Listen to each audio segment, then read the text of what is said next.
sort of history of recording in some ways. People used to go to studios, they had guys in white coats, I'm sure you've seen the pictures, and they had these big Baker-like knobs, and they wore ties, and it was all very formal. I mean, the Beatles kind of changed that a bit, but the sort of, and people would do everything in one studio because you couldn't recall it, and you were limited to 4 tracks or 8 tracks, whatever. Total Recall allowed people to start saying, I want to go and record in Montserrat, man, and I want to spend, you know, all this money, and then I want to fly to New York and mix it in the Hit Factory. And because Total Recall meant they could take their project and recall it in different studios. It was sort of the beginning of that age. And so what Total Recall was just took a picture of all the knobs and all the buttons and then recalled them. It also did automation. Do you understand the idea of automation? Automation, so in that it would, you know, prior to automation, and we weren't the first to do automation, other people, but it was around that time. Automation, the idea is that, you know, you used to have like 4 people lined up along the console, and they go, okay, hit play, and then you would have someone go, okay, up on the vocal, down on the drums, up on this, and so you'd have all these people moving all these faders. Go, oh, I missed it. Okay, roll back, let's do it again. When you're trying to print the final mix, automation was taking those references versus a time code, LTC, linear time code, and then moving, you know, the fader. So you'd move it once, and then when you roll back and play back, that fader moves. So you could additively build up your mix. So we all use, or we will be, Pro Tools or Logic or Nuendo or any of those things. They have automation, and it's following a timeline internal to that device. But if you think back to the day of tape machines, you didn't have that ability. It had a track of time code, and then we automated our movements to that time code. Does that make sense? So.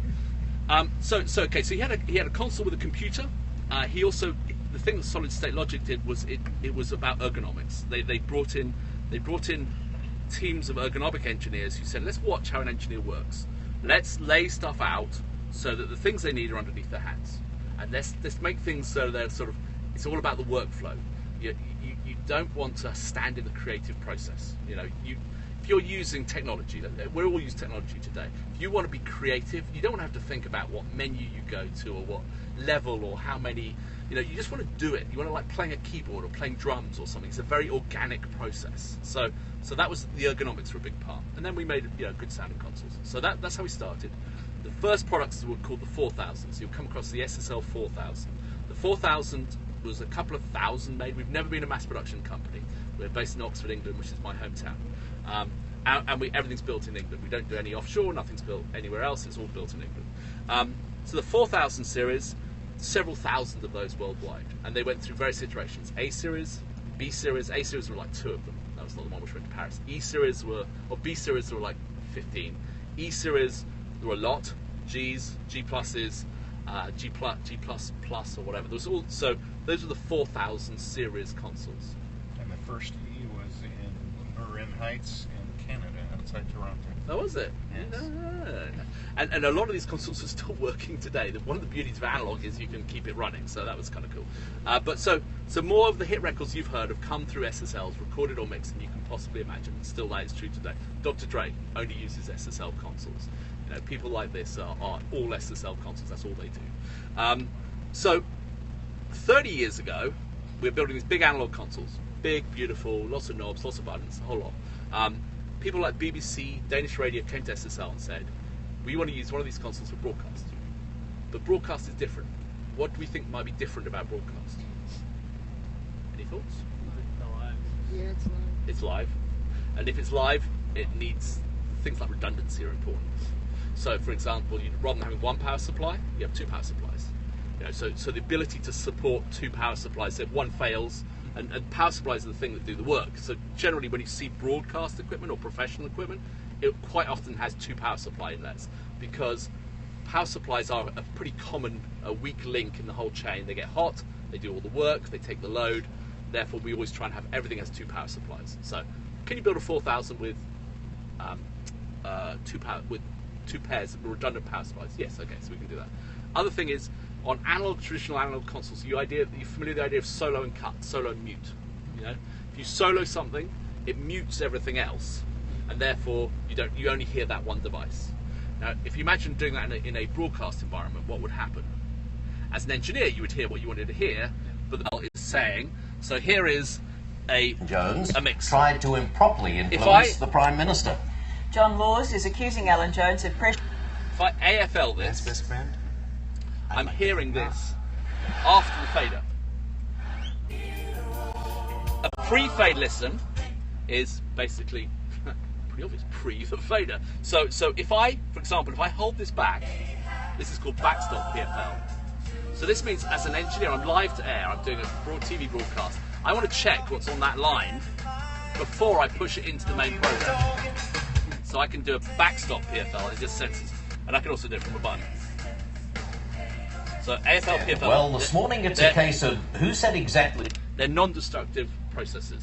They're using separate buses within the console to do that mix. So we started doing broadcast consoles. So we have music consoles, we have broadcast consoles. We did also some special ones for post-production, we did some for film, all those sort of things. So we've been doing that for a long time. 10 years ago, now this is really going to date me, how many people have heard of Peter Gabriel?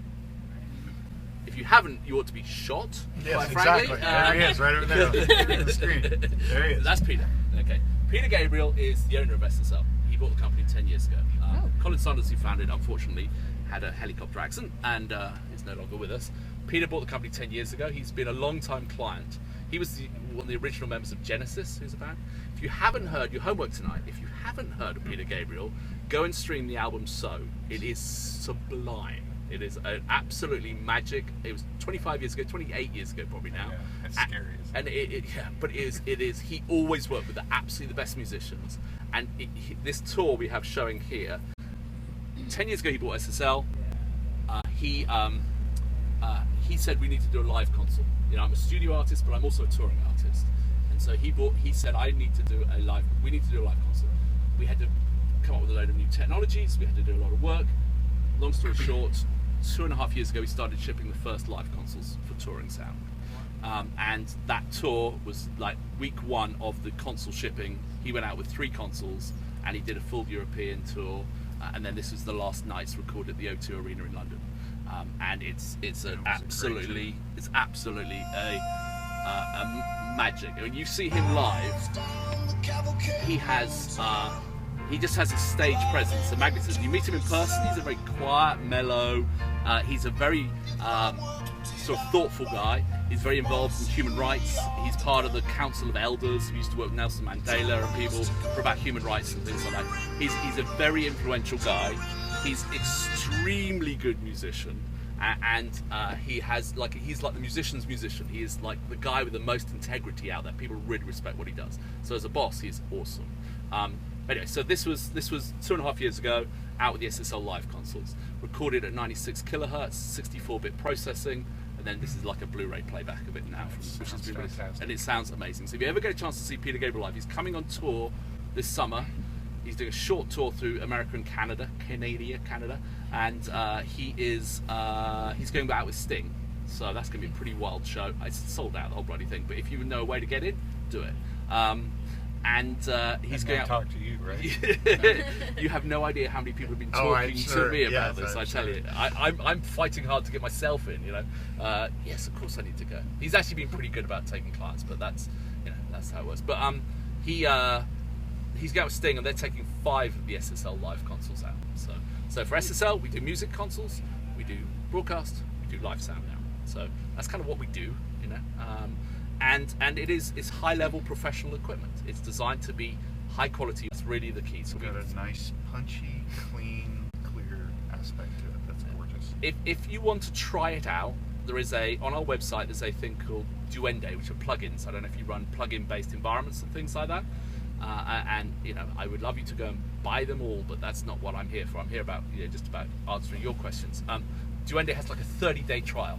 So you can download it for 30 days, you can try it. So if you want to hear the sound of it, if you were to try one thing, try the SSL bus compressor. The SSL G bus compressor is a stereo bus compressor, which is the sound of more rock and roll radio mixes than you can shake a stick at. And it is, it just adds punch and presence, and people used to be, I used to work for it. I've been in SSL 28 years, and I used to work in the factory. I used to wire things. I used to bolt things together, and we always did custom consoles. People could order whatever they liked, crazy stuff they'd do. And the bus compressor's in the center, and it has a button that says "in." Certain studios used to get them custom engraved to say "hit single," which was a little bit arrogant, I always thought. But pay your money, you get what you want, really. So that's what we do. Any questions? Can we hear it? Yeah, you can. Well, here's the thing. Here's something. This is a broadcast console. So broadcast audio is different from music. Audio is audio, and you guys are learning audio production and things like that. Audio is audio, but you'll hear different terminology between these worlds. So a broadcast console. Maybe questions. How would you imagine a broadcast console is different from a live sound console?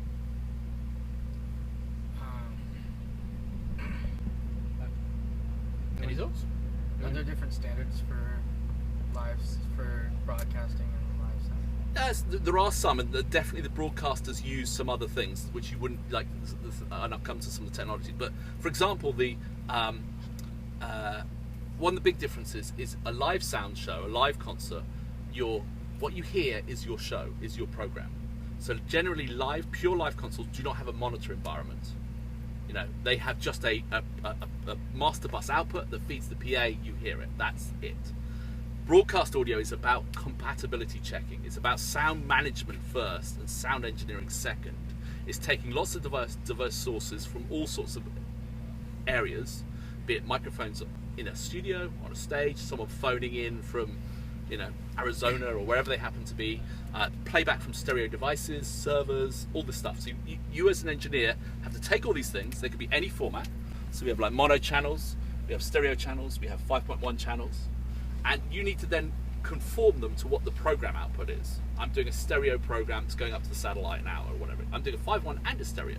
I'm doing a 5.1 stereo and a mono for something else. So what this console does is it takes those things and it puts them to my outputs here. There are tools to make that easier for people. So here's an example.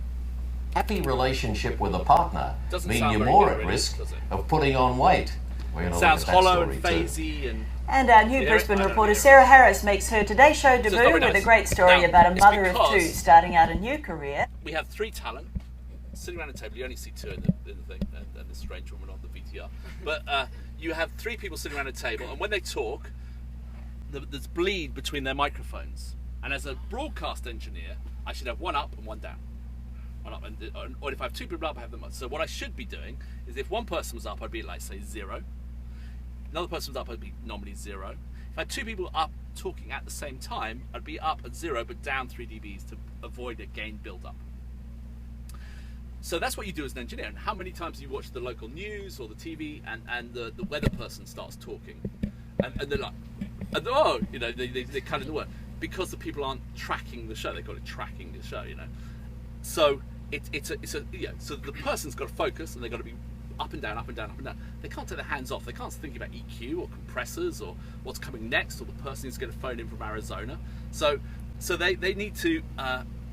They just need to focus on that, and it's a kind of a compromise. So we give them a tool called Dialogue Auto. Who? I can now take my And did hands anyone off, hear and any I of can now it? do other stuff. John Laws has dropped a bombshell with claims that rival radio. Like the one here called Breaking News. So you want sound effects, from the beginning of the news or whatever it has to be. You want to trigger that from just as you push the fader up.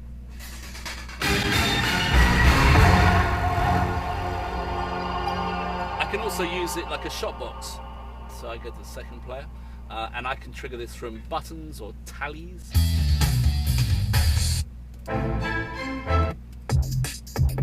So you can have up to, your whole library is 10 gigabytes of hard drive space, and you can put anything on there. Doorbell rings, dog barks, whatever you want to do. But so again, bring it into the console so the operators have all cables from this to every device. There are 2 of, in case one gets broken. There are 2 power supplies on every device to the second processor.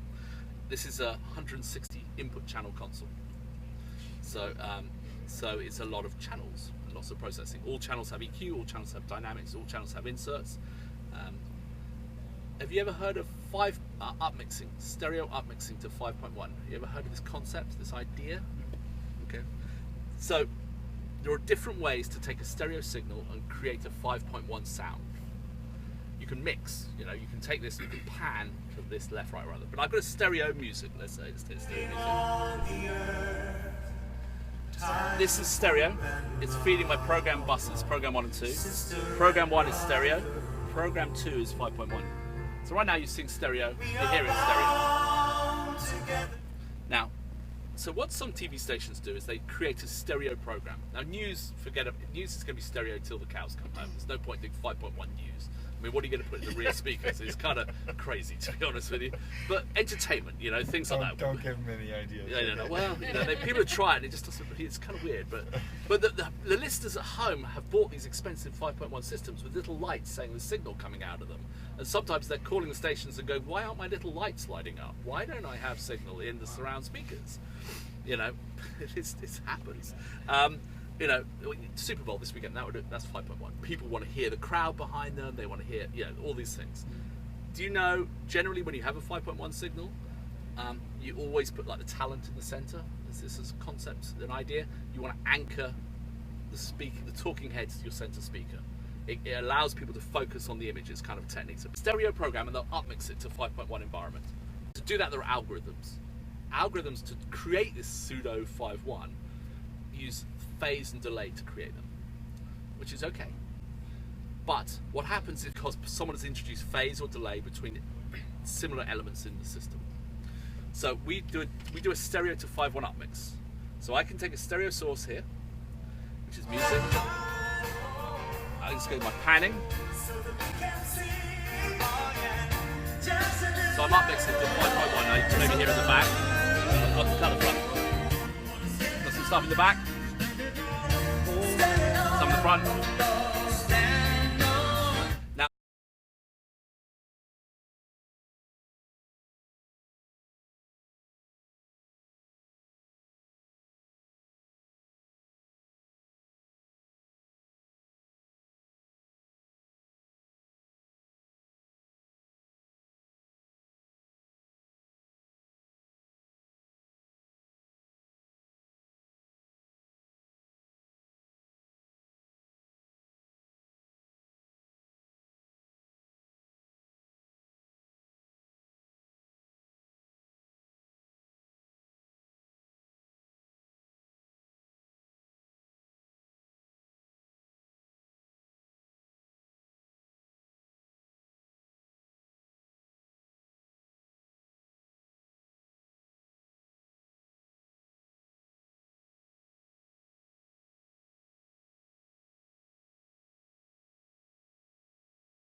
what you hear is your show, is your program.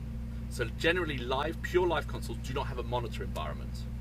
You know, they have just a master bus output that feeds the PA, you hear it, that's it. Broadcast audio is about compatibility checking. It's about sound management first and sound engineering second. It's taking lots of diverse sources from all sorts of areas, be it microphones in a studio, on a stage, someone phoning in from, you know, Arizona or wherever they happen to be, playback from stereo devices, servers, all this stuff. So you as an engineer have to take all these things. They could be any format. So we have like mono channels, we have stereo channels, we have 5.1 channels, and you need to then conform them to what the program output is. I'm doing a stereo program that's going up to the satellite now or whatever. I'm doing a 5.1 and a stereo. I'm doing a 5.1 stereo and a mono for something else. So what this console does is it takes those things and it puts them to my outputs here. There are tools to make that easier for people. So here's an example. Happy relationship with a partner Doesn't mean sound you're very more good, at really, risk does it? of putting on weight. We're gonna It look sounds at that hollow and story too. phasey And our new Yeah, Brisbane I don't reporter know. Sarah Harris makes her Today Show it's debut very with a nice. great story Now, about a it's mother of because two starting out a new career. we have 3 talent sitting around a table. You only see 2 in the thing, and the strange woman on the VTR. But you have 3 people sitting around a table, and when they talk, there's bleed between their microphones. And as a broadcast engineer, I should have one up and one down. One up, or if I have 2 people up, I have them up. So what I should be doing is if one person was up, I'd be like, say, 0. Another person was up, I'd be nominally 0. If I had 2 people up talking at the same time, I'd be up at 0 but down 3 dBs to avoid a gain build-up. So that's what you do as an engineer. And how many times do you watch the local news or the TV and the weather person starts talking, and they're like, oh, you know, they cut in the word because the people aren't tracking the show. They call it tracking the show, you know. So it's a so the person's got to focus and they've got to be up and down, up and down, up and down. They can't take their hands off. They can't think about EQ or compressors or what's coming next or the person who's going to phone in from Arizona. So they need to. They just need to focus on that, and it's a kind of a compromise. So we give them a tool called Dialogue Auto. Who, and did anyone hear any I of can now it? do other stuff. John Laws has dropped a bombshell with claims that rival radio... Like the one here called Breaking News. So you want sound effects, from the beginning of the news or whatever it has to be. You want to trigger that from just by as you push the fader up.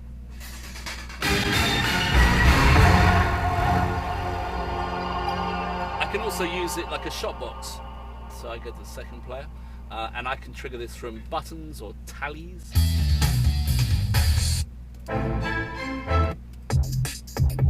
So you can have up to, your whole library is 10 gigabytes of hard drive space, and you can put anything on there. Doorbell rings, dog barks, whatever you want to do. But so again, bring it into the console so the operators have all cables from this to every device. There are 2 of, in case one gets broken. There are 2 power supplies on every device to the second processor. This is a 160 input channel console. So it's a lot of channels and lots of processing. All channels have EQ, all channels have dynamics, all channels have inserts. Have you ever heard of upmixing, stereo upmixing to 5.1? You ever heard of this concept, this idea? Okay. So there are different ways to take a stereo signal and create a 5.1 sound. You can mix, you can take this, you can pan to this left, right, rather. But I've got a stereo music, let's say, it's stereo music. This is stereo. It's feeding my program buses, program 1 and 2. Program 1 is stereo. Program 2 is 5.1. So right now you're seeing stereo, you're hearing stereo. Now, so what some TV stations do is they create a stereo program. Now news, news is going to be stereo till the cows come home. There's no point doing 5.1 news. I mean, what are you going to put in the rear speakers? It's kind of crazy, to be honest with you. But entertainment, things like that. Don't give them any ideas. Yeah, well, people try it, and it just doesn't. It's kind of weird. But the listeners at home have bought these expensive 5.1 systems with little lights saying the signal coming out of them. And sometimes they're calling the stations and going, "Why aren't my little lights lighting up? Why don't I have signal in the surround speakers?" It happens. Super Bowl this weekend, that's 5.1. People want to hear the crowd behind them, they want to hear, all these things. Do you know, generally when you have a 5.1 signal, you always put like the talent in the center? This is a concept, an idea. You want to anchor the talking heads to your center speaker. It allows people to focus on the image. It's kind of a technique. So stereo program, and they'll upmix it to 5.1 environment. To do that, there are algorithms. Algorithms to create this pseudo 5.1 use phase and delay to create them, which is okay. But what happens is because someone has introduced phase or delay between similar elements in the system. So we do a stereo to 5.1 upmix. So I can take a stereo source here, which is music. I just go to my panning. So I'm upmixing to 5.1. Now you can maybe hear in the back. I'll cut the front. Got some stuff in the back. Some in the front. Now the nice thing about this is that I can shape how that upmixes it. Center channel right now. The center speaker is still on. This is a phantom center. You would call this a 4.1 and not a 5.1, basically. But I've just cut the speakers. The reason I do this is because remembering about the dialogue intelligibility and keeping it locked into the center. Same as when you're mixing music, you want to give space to things so that they can be heard and distinguished in all those elements. Heavyweight Sydney's Alan Jones tried to improperly influence the Prime Minister.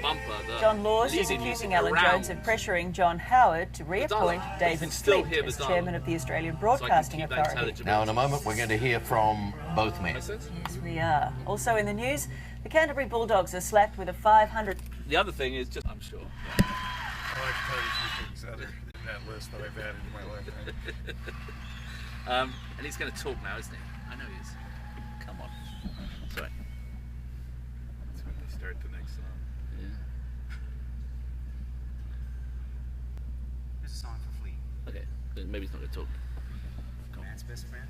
I'd like to think not. Okay.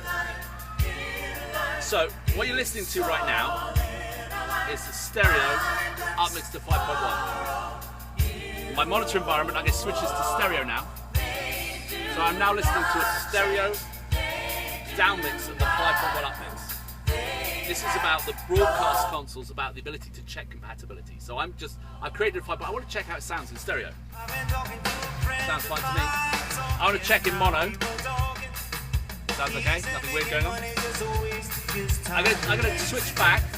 This is the upmix stereo to 5.1 down to stereo. That's the original stereo. Original stereo. Upmix, downmix. 5.1. So no weirdness, no comb filtering. It's safe. You can check it. Again, a broadcast engineer as well as the student right behind him, listening, going, I want this, I want that, bringing these things up, especially for something like the NFL game. You have a producer who's shouting.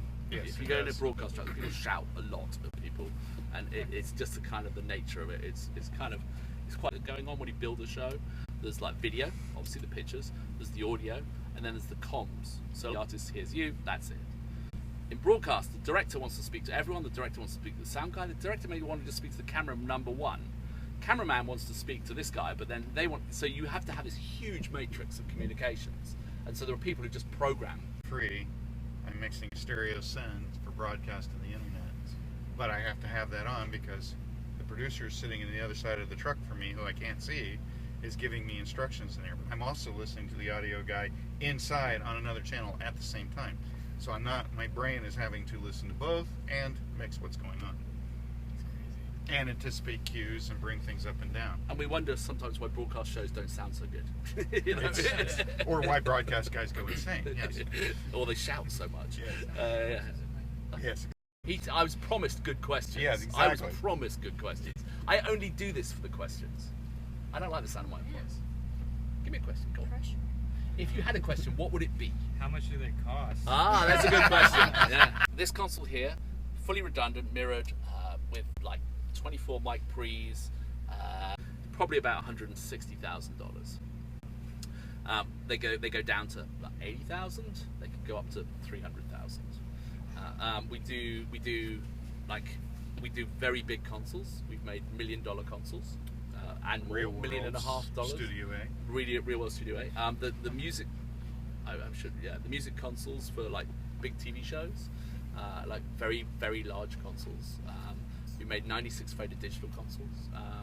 So we've made consoles for sultans out in the Middle East. The consoles, these bigger consoles, professional level consoles. All that's our history. 4000 series was traditional analog electronics, 20 hertz to 20 kilohertz kind of bandwidth. Used electrolytic capacitors to block DC offsets. It used sort of chips like 5534s. It had a certain characteristic. At the time, we wanted to increase the bandwidth, reduce the noise floor, reduce the phase shift. So we designed circuitry called super analog, which has its high bandwidth, 5 hertz up to 150. Taking those technologies into mic pre's, into racks, into X desks, into all these different elements, and it's just different scaled. So there are things that start at $5,000 or $6,000, or we do like 500 series rack pieces that are $800 or $699 and stuff like that. So yeah. That's kind of the range. The G compressor, stereo bus compressor, you can actually get it in a 5. So we had to create algorithms that people would sound like our analog consoles. There's a thing which comes to your brand. You've got to sound like this. So we EQ, parametric EQ, either the E series or the G series flavor, high and low pass filters, gate compressor expander. That was the sound. It was SSL console, Lexicon 480L. You were done. That was your Studer A800 or something. That was your hit single right there. And so that sound is so much over so many things you hear now, sort of thing. So yeah, so the plugins we had to emulate that sound, and then they've expanded into reverbs and multi-bands and drum processors and vocal processors. They're called Duende.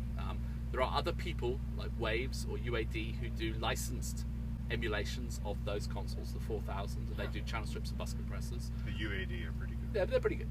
They're pretty good. I wouldn't say they're as good, but they're pretty good, and we like the money we make from them, so we're very happy about it. Educate your ears, see what you hear.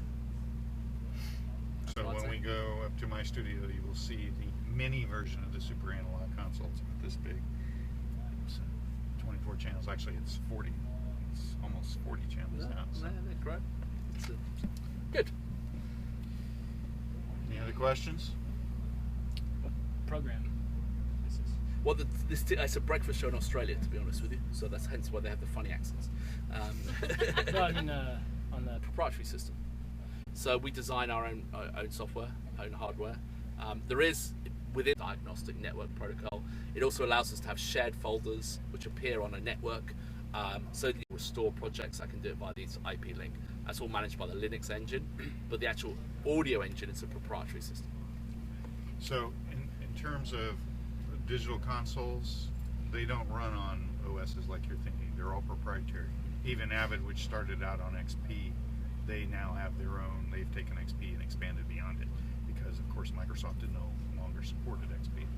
So they're all proprietary.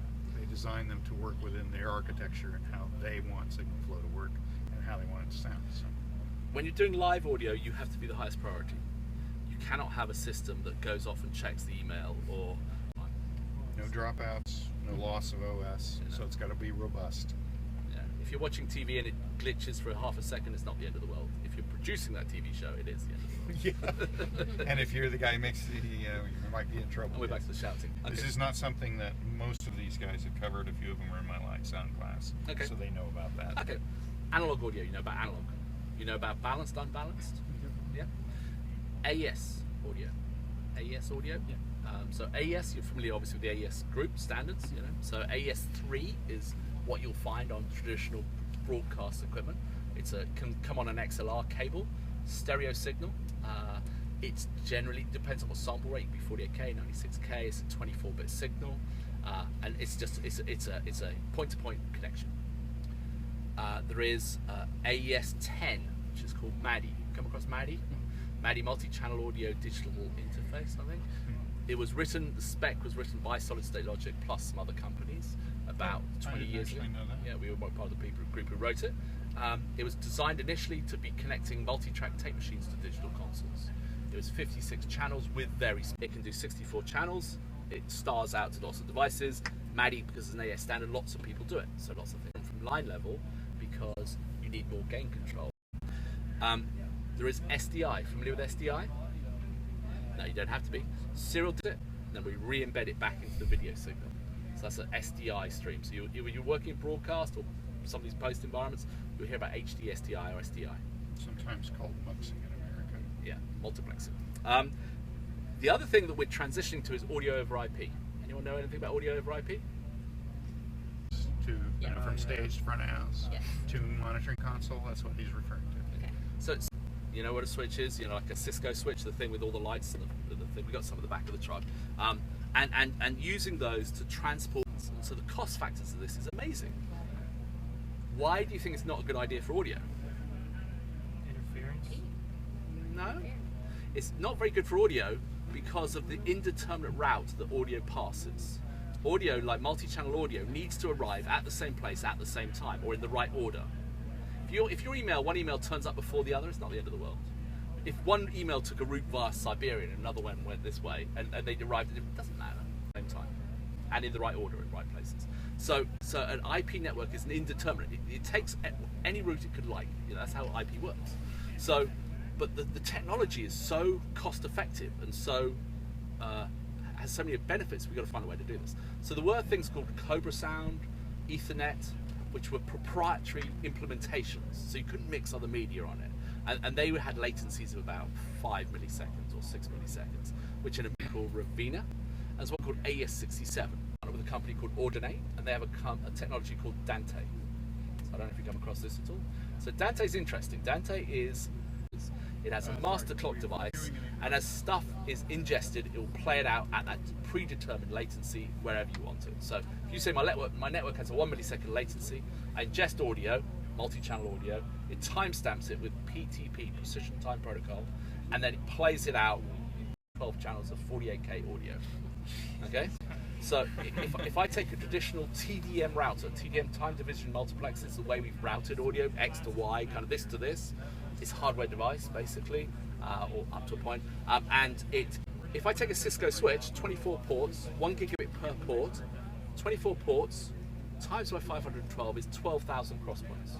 12,000 in, 12,000 out for $1,200. Interesting topic.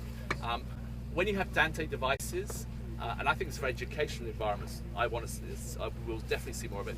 You on your laptops you can download Dante Virtual Sound Card. It's $29 too, but it's but look at it. Go and look at. They have some really good training videos, some really good resources. 70s about control. Yeah. AS67 is interesting. Dante is got three things. It's got audio. I have a stage box at the back of the truck up there. It's 8 in, 8 out. It's plugged in. I can see it in my audio routing. And that could be in another building, another space, you know. So I'm implementing control, audio, and the discovery mechanisms. Okay, gang. I think we need to wrap up because we're starting to get a group outside. Sorry. So, you got any questions left? Now's the time. All right. Thank you for listening. Thanks, guys. Where's the closest one for music? For music, there's a lot in San Francisco. Fantasy Studios is a classic studio. Fantasies, C has, I think it's C has a duality. Has a duality. And it has I was just there last night. So. That is the classic music studio in town. But I think also like what's the other ones? There's a whole load of studios here who do. Okay. You know, they have the 4000s. There's a few smaller studios that own some of the older classics. They've moved around. So I don't know. Yeah, they kind of move around. The 9000 around here. Actually, there isn't one right now in the Bay Area that I know of. I think Metallica's got one. Well, they have the one from the plant, but it's been in storage since the plant closed. So. Oh, they still haven't put it in? As far as I know, it has not been put in. So. Oh, that's fine. Okay. In fact, I was the last engineer to work on it. Oh, so. really? Yeah. Okay. All right. I'm not going anywhere. I will be back. Shepherd the next. I've got to do the next group and all that, so I'm around. Thank you, sir. Thank We you will very much. talk some more before I head out. Yeah.